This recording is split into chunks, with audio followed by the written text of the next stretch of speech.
پس از به توصیب رسیدن قرار منع فروش محصولات زود نابود شونده، سیخ کباب قیمگی، محصولات قنادی کرمدار، آبهای تشنشکنی خودساخت و کنسروهای خانگی در ولایت سوخت، سردختور مرکز نظارت دولتی سنتری اپیدمیولوژی شهر خوجند نیز در این خصوص فرمایشی را به توصیب رساند. از روی آن تا امروز نسبت صاحبکاری که مال و محصولات زود نابود شونده را از روی معیارهای سانیتری و استانداردی نگاه نداشته به فروش مشغول بودند، 8 عدد پروتکل ماموری ترتیب داده شد. بیش از 1800 سومانی جریمه به باج دولتی سپرده شده است.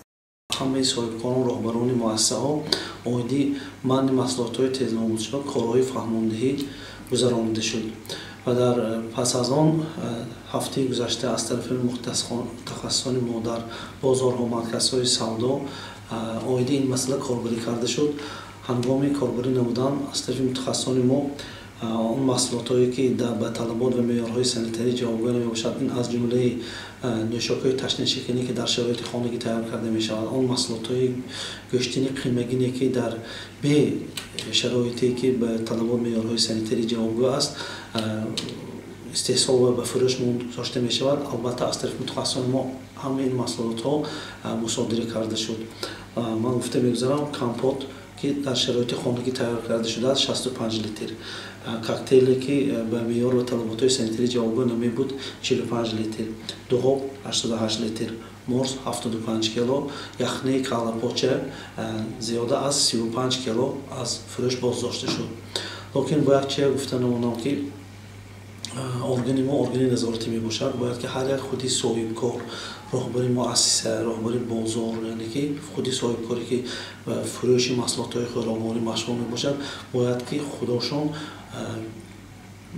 معیار و طلبات های سانیتری را البته رعایت کنند، زیرا که وقتی که هنگامی که ما در ریت ها در یک جایی با وسایل اخبار عامه یا که با نمایندگان مقامات های قدرتی ما همکاری زیج داریم، وقتی که ما سنجش میگذاریم بعد چنین محصولات ها از طرف متخصصان ما در اساس سندی ترتیب داده شده مصادره کرده می شود و پروتکل های ویرانکنی ماموری ترتیب داده می شود.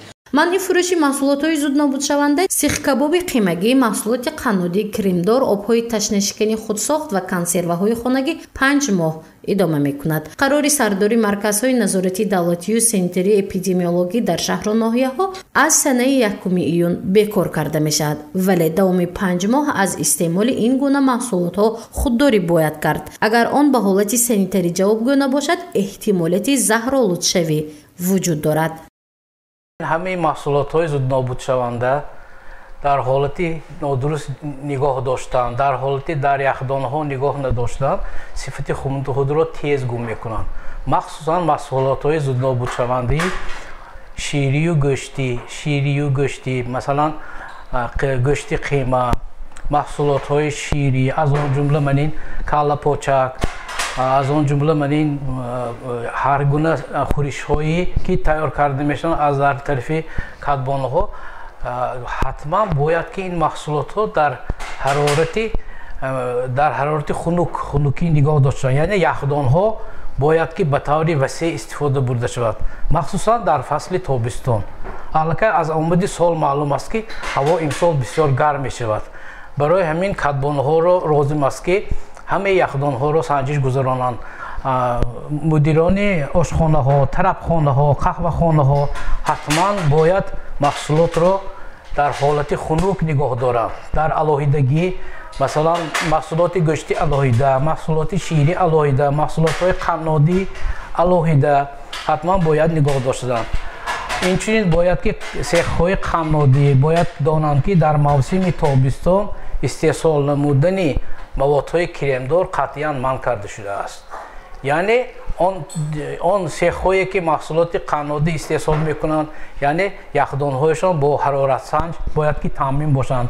یخدان‌ها از ریویزی گذرانده شوند، از نظارتی تکنیکی گذرانده شوند و باید که همه آنها خوب کار کنند.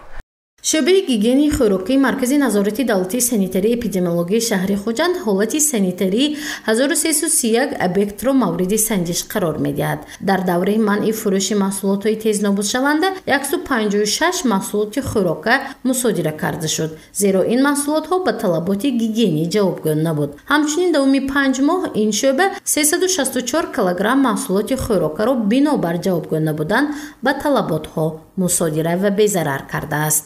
дар асоси нақшаи корӣ аз тарафи мутахассисони шӯъбаи гигиенаи хӯрока дар 5 моҳи спеди шуда 129 адад протоколҳои ҳуқуқвайронкунии маъмурӣ тартиб дода шуда ба маблағи умумии 26520 сомони ҷарима систонида шуд ва дар он камбудиҳое ки дар ҳангоми гузаронидаи муоинаи санитарии эпидемиологӣ аз тарафи мутахассисони мо дарёфт гардид 10 адад қарор оиди муваққатан боздошт намудани аз ҷумлаи сехҳои қаннодӣ, нуқтаи фурӯши нӯшокиҳои ташнишикан, сехи истеҳсоли маҳсулоти хӯрока, қаҳвахона